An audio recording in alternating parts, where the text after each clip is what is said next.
Y lo que la Constitución busca precisamente es que las reglas básicas del Estado y las reglas básicas de la sociedad solamente se cambien cuando hay un consenso muy alto para cambiarlas. ¿Por qué estoy yo en contra de una nueva constitución o de una asamblea constituyente en el Perú? De hecho, yo voy a decir algo bastante polémico, ¿eh? Las constituciones no escritas de repente son más estables que las constituciones escritas. Yo lo que pienso es que el Perú tiene un Estado de Derecho bastante frágil, ¿no? Si no cuidamos el Estado de Derecho en el Perú, puede colapsar, se puede quebrar.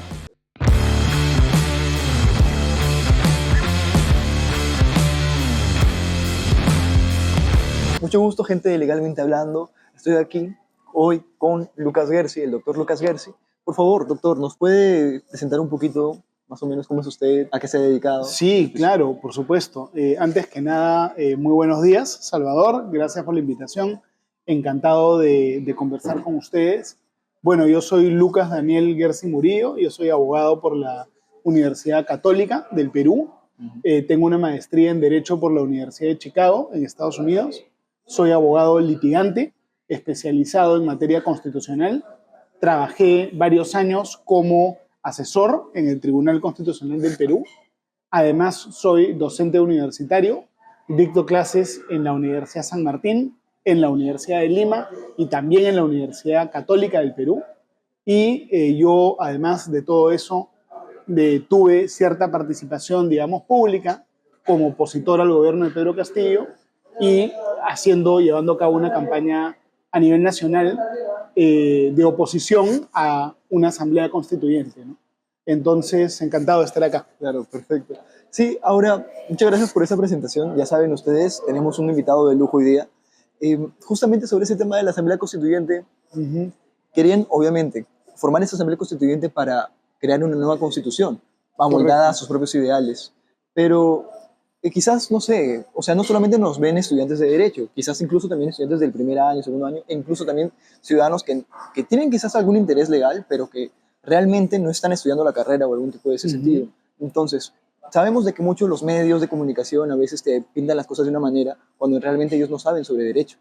Entonces, en ese sentido, el tema de la Asamblea Constituyente, ¿hay mecanismos reales en la Constitución para poder modificarla, para poder crear una nueva? A ver, gracias por la pregunta, Salvador. La Constitución es la norma más importante del sistema jurídico, ¿no? Sí. Es la norma que determina la organización del Estado, la norma que reconoce también los derechos fundamentales, ¿no es cierto? Es una norma recontra importante, pero también es una norma de alcance limitado. No es que todo tiene que estar en la Constitución, sino solo las cosas más importantes, más fundamentales están en la Constitución. La Constitución es una norma que por su naturaleza tiene un nivel de rigidez muy alto. ¿A qué me refiero con rigidez?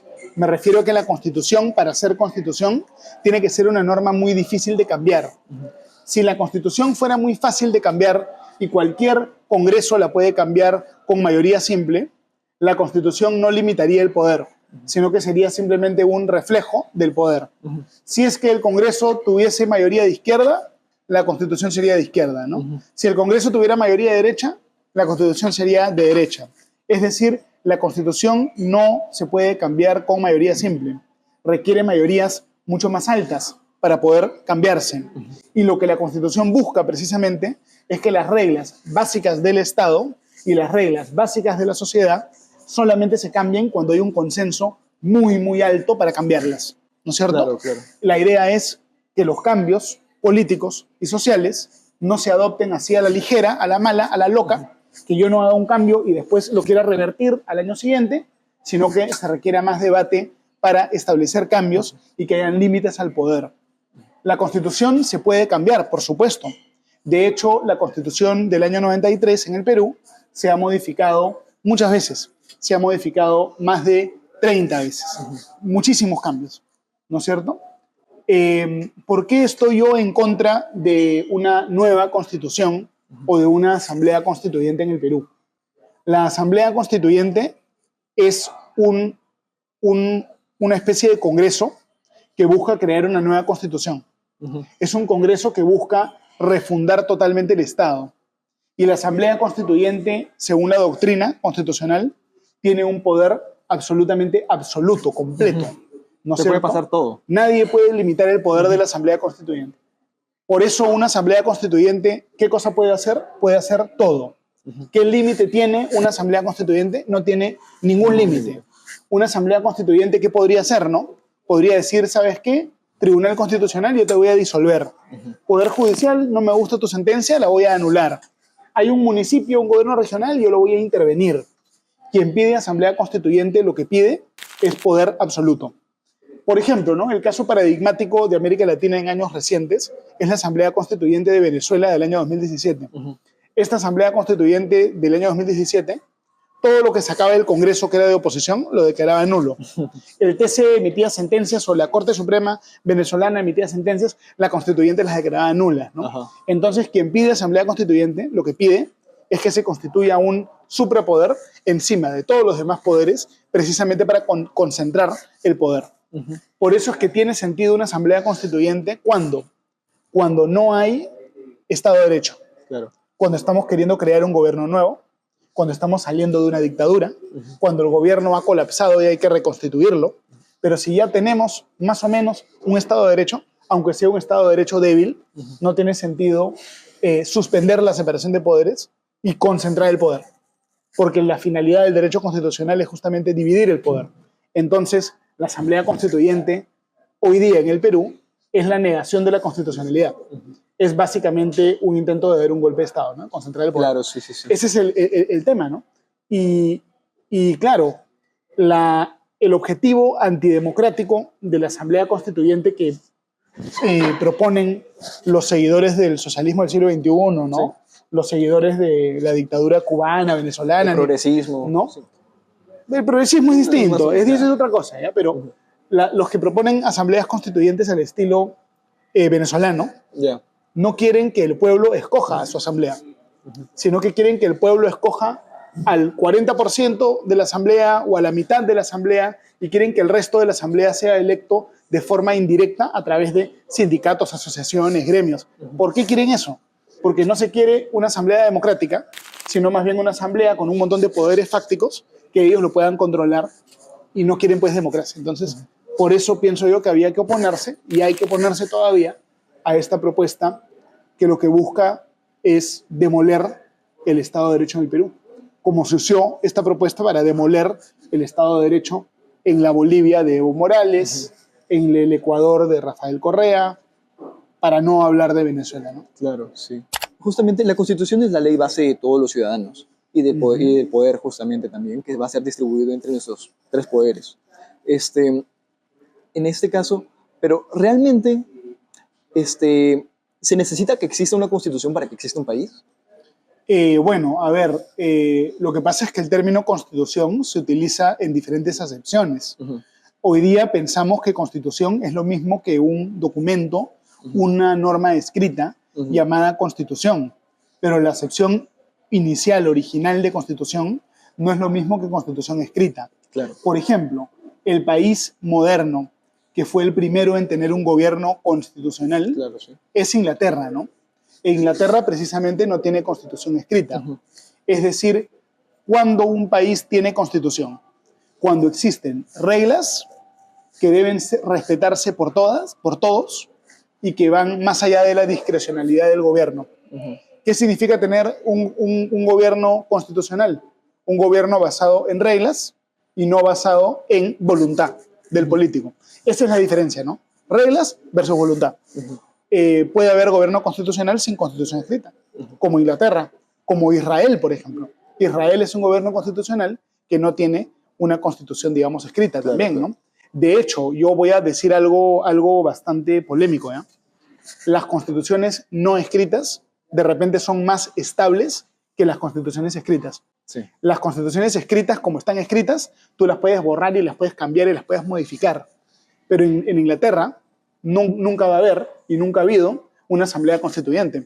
En Inglaterra la constitución es de origen histórico, ¿no es cierto? Es una constitución antigua. Constitución significa tradición jurídica. Y la tradición jurídica no la puedes cambiar de un día para otro.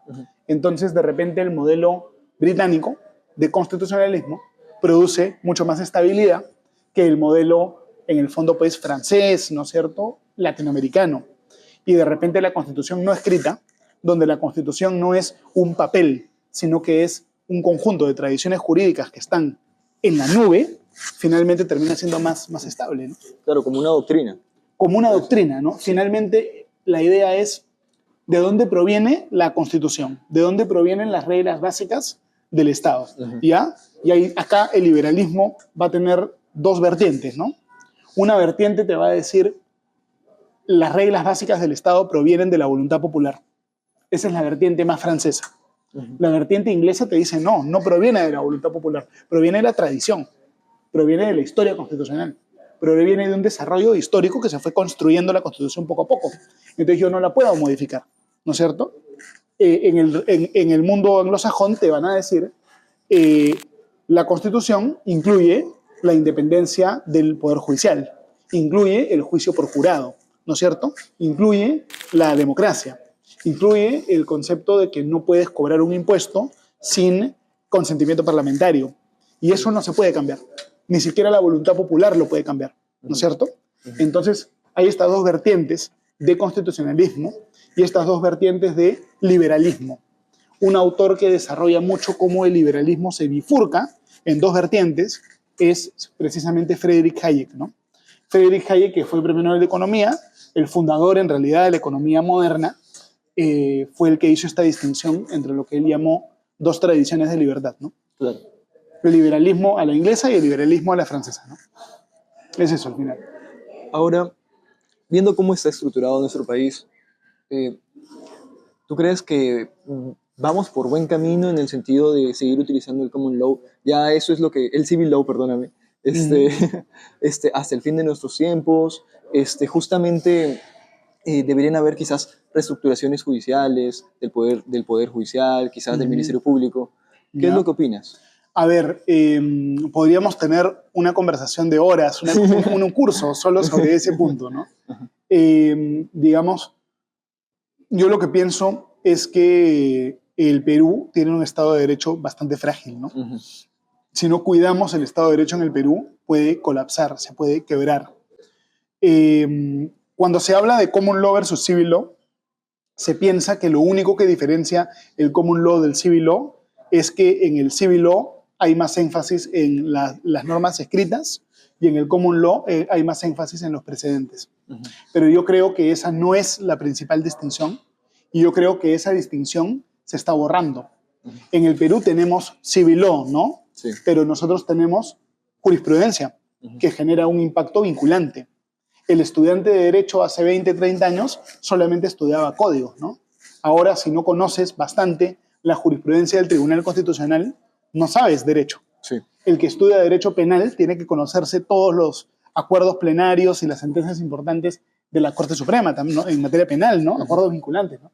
Entonces, la jurisprudencia pesa un montón en nuestro sistema. Y en el sistema americano, el derecho escrito también pesa un montón. Es decir, esa diferencia se está borrando, ¿no? Yo creo que las diferencias de fondo entre common law y civil law de repente son un poquito más sutiles, ¿ya? Por ejemplo, una diferencia bien importante. En los países de common law no existen jueces especializados. Todos los jueces tienen una competencia mixta. Yeah. En Estados Unidos tú nunca vas a ver un juez penal, juez constitucional, juez laboral. Eso no existe. En Estados Unidos existe un juez y ese juez ve todo. Y está hecho el sistema a propósito de esa manera. ¿Por qué está hecho de esa manera? Porque los americanos dicen, ¿no? Un juez especializado es un juez capturado.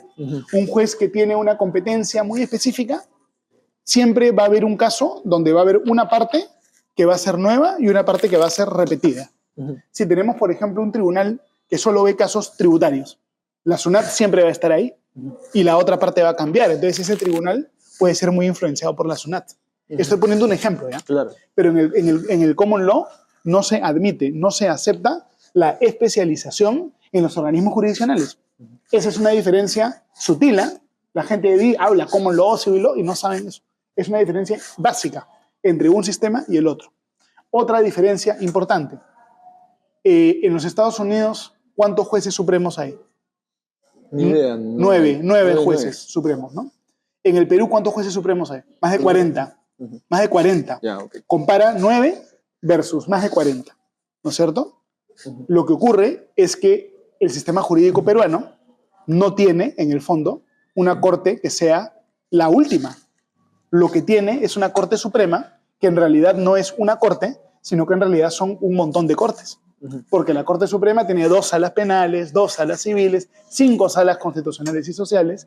Entonces, no hay una sola entidad que tenga la última palabra. Y de repente tu caso cae en una sala penal que tiene un criterio, de repente te cae en la otra que tiene el criterio opuesto, ¿no es cierto? Entonces, a lo mejor eso no genera tanta predictibilidad jurídica, ¿no? En el ámbito anglosajón, la Corte Suprema siempre tiene solamente una sala.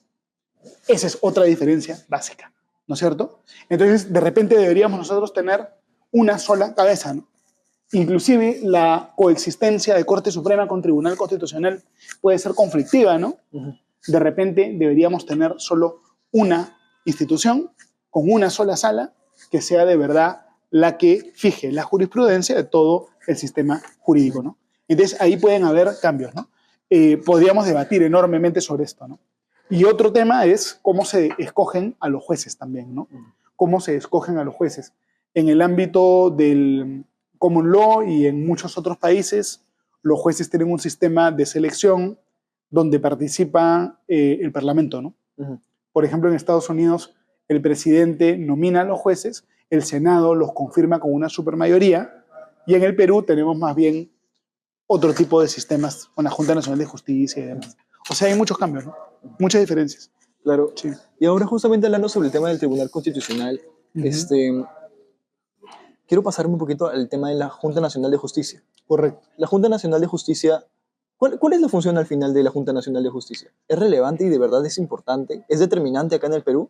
No, a ver, la Junta Nacional de Justicia tiene una función importantísima, porque no solo es el órgano que nombra, ratifica a jueces y fiscales, sino que también nombra, ratifica, destituye a las autoridades principales del sistema electoral, jefe de la OMPE y la jefa de RENIEC. Tiene un poder enorme, enorme. Pero a mí no me gusta este sistema. Yo creo que la Junta Nacional de Justicia de repente no tiene suficiente transparencia para desempeñar las funciones tan importantes que le toca desempeñar. Por ejemplo, ¿no? ¿Cómo se escoge a los miembros de la Junta Nacional de Justicia? En un concurso público, donde participa universidades públicas, universidades privadas, la Contraloría, el Tribunal Constitucional, el Poder Judicial y el Ministerio Público. Este tipo de concursos siempre pueden ser cuestionables, ¿no? Porque de repente hay uno que quería ganar y no gana y pone juicio para entrar con una sentencia, ¿no?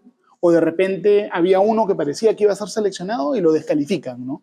Es decir, los concursos públicos intentan que todo sea objetivo, pero no es posible que todo sea objetivo, entonces generan mucha litigiosidad. En el Perú los concursos públicos además pueden ser arreglados, ¿no?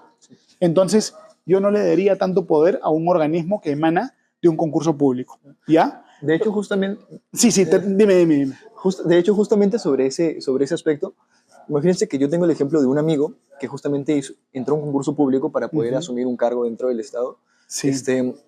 Y él había hecho todo bien, o sea, su examen. Pero ¿qué pasó? Le pusieron 18. 18, algo así, no sé, algo así me lo explicó. Ya. Pero que él sabía que tenía todo bien. Entonces tuvo que ir a reclamar. ¿Por qué? Porque se le habían bajado el puntaje para que otro sea el que asuma el cargo que justamente quería. Mira, tú estás siendo mucho más claro de lo que yo estaba haciendo. A lo que yo voy es, todos los que han trabajado en el Estado en el Perú saben que los concursos públicos en el Perú normalmente se arreglan.